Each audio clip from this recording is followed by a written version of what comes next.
anomalyang budget. The most corrupt budget ever of the Republic of the Philippines. Ito po yun, yung 2025 budget po ng ating bansa. Dahil sinalaula ang proseso, winalanghiya ang mamamayang Pilipino, iniinsulto ang karunungan at katalinuhan nating mga Pilipino, ginagawa tayong mangmang ni Stella Kimbo. Huwag ho tayong pumayag. Hindi lang po siya, kaya lang siya yung very vocal at siya po kasi ngayon ang chairman ng Committee on Appropriation sapagkat siya yung nagbigay ng pahayag na ito po'y typographical, grammatical, or printing error. Paliwanag mo kung paano naging typographical, printing, or grammatical error ito mga blanco. Ang dami nito.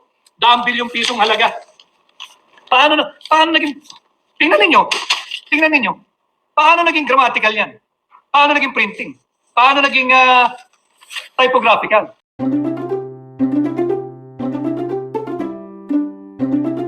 Nais kong batiin lahat ng ating barangay captain na nakasama sa lahat ng bahagi ng Pilipinas.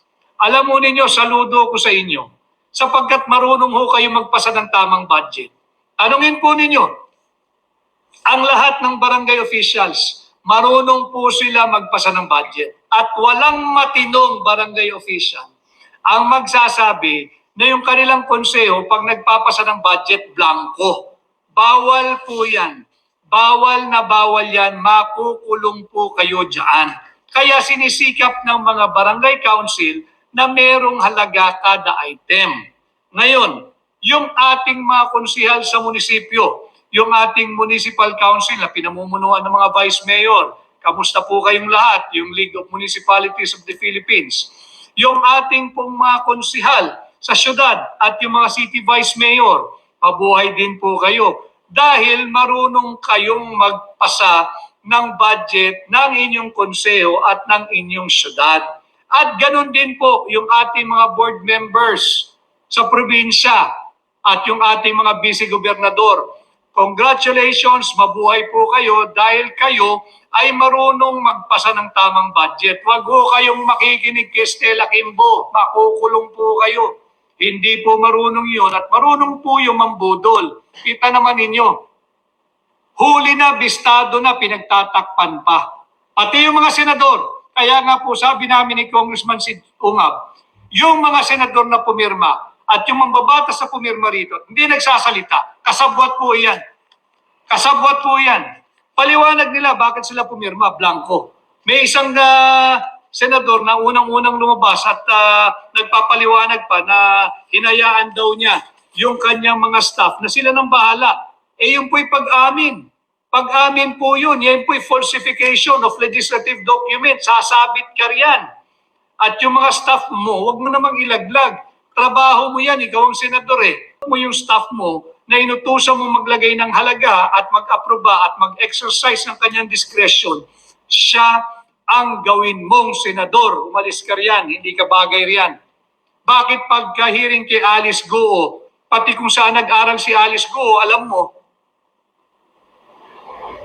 bakit yung mga school record, birth certificate na mga ninuno ni Alice Goo, nasa liksik mo, bakit pagdating sa trilyong pisong budget, bulag, pipi, bingi ka, pirma ka lang ng pirma? Yan ang ipaliwanag mo. Yan ang ipaliwanag mo. Huwag ka magtago doon sa yung staff mo ang inutusan mo. Hindi trabaho ng staff mo yan. Hindi naman sila sumasahod ng kagaya ng sahod mo eh. Wala naman silang pork barrel na kagaya mo eh. Wala naman silang AIX at AKAP na katulad mo eh. So yan ang dapat mong ipaliwanag. So yan po yung ating pinag-uusapan.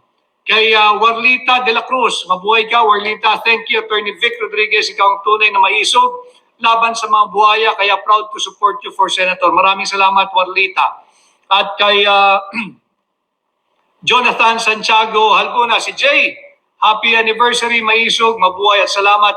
Number 56, Attorney Vic Rodriguez. Tama po yun. Number 56 po tayo. Kalimutan nyo na po yung dati nating numero. Ayoko nang banggitin. Baka magkaligaw-ligaw pa tayo. Number 56 lang po. 56. 56, number 56 po sa balota. So yan po yung ating mahalagang pinagtutuunan po ngayon ng panahon. Yung mga technical staff ng mga senador at kongresista, mag-iingat po kayo. Mag-iingat po kayo, mahal ko po kayo, mukhang ilalaglag kayo. Papunta po sa inyong kwento at sinasabing kayo ang naglagay ng mga halaga. Huwag po kayong pumayag. Makakasuhan po kayo. May magkakaso po sa inyo. Matter of time. Pag tinuro kayo, kakasuhan kayo. I suggest kayo na po, marami na mga avenue kung paano ho makipag-ugnayan sa akin. Poprotektahan ko po ang inyong identity. Huwag po kayong pumayag na kayo ang ilalaglag at iiwan sa ere ng mga tiwali na mambabatas, senador at kongresista. At alam naman din ho natin na marunong din magpasa ng budget ang judiciary, yung judicial department ng ating gobyerno, yung Korte Suprema. Marunong po magpasa ng budget yan. Alam nila at wala sa tanang buhay ng kasaysayan ng Korte Suprema na sila po ay nagsumite ng isang budget na blanco. Alam ito, nakakatiyak ako. Alam ng ating mga justices sa Korte Suprema na didinig ng petisyong ito. Alam nila ang tamang proseso ng pagpasa ng budget. Kaya hindi mo sila mabubudol, Congressman Stella Kimbo. Pinatatawag nyo rin sila, nagde-defend din sila ng budget nila. Alam nila kung paano magpasa ng tamang budget. Alam nila kung paano yung tama, legal at constitutional na proseso sa pagpasa ng budget.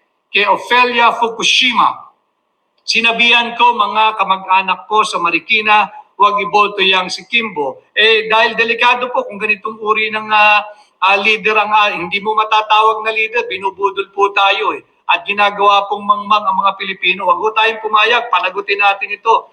At ulitin ko, yung mga gagawa ng rally, baguhin nyo na po yung linyada nyo, bistadong-bistado na kayo, amoy na ho kayo. At malansa yung amoy ninyo, ang rally ninyo, impeach Sara. Sumabog na itong napakalaking pagnanakaw sa atin. Wala kayong rally para dito. Wala kayong pahayag tungkol dito. Wala kayong stand tungkol dito. Hindi ba't itong mainit na pinag-uusapan? Huwag kayong umiwas. Anyway, kahit kayo umiwas, alam na ho ng sambayan ng Pilipino kung sino-sino ang nasa likod ng mga grupong ito. Sama din naman dyan, nagsama-sama na sila, yung dilaw, yung pinklaw, at yung pula, magkakasama po sila, at kitang-kita na pinagtatakpan ang napakalaking isyong ito. Kaya nga po yung aking simpleng paliwanag. Yung 1 plus 1, pag tinanong mo sa bata, 2. Yung 2 plus 2, pag tinanong mo sa bata, tiyak yan, sasagutin ka niyan, 4. Pero yung 3 plus blank, hindi po nila kayang sagutin. Pero nasagot po ng mga senador at mambabatas na pumirma dito sa Bicameral Conference Committee report. Ganyan po kahenyo.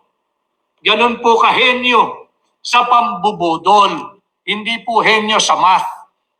Henyo sa pambubudol. Subalit, hindi po kayo magtatagumpay sapagkat nagmamatsyag ang mamamayang Pilipino sa pangunguna ng hakbang ng maisog. Kaya nga po yung sinasabi ko, atin pong pinamumunuan ang tunay at maisog na oposisyon.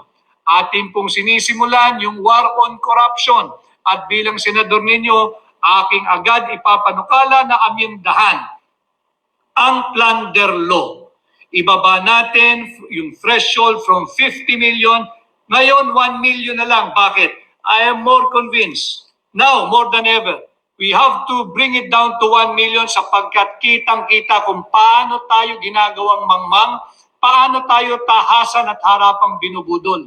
At pag naibalik po natin sa 1 million pesos threshold yung plunder law, ipapanukala kong ibalik ang death penalty bilang kaparusahan sa lahat ng magnanakaw sa gobyerno.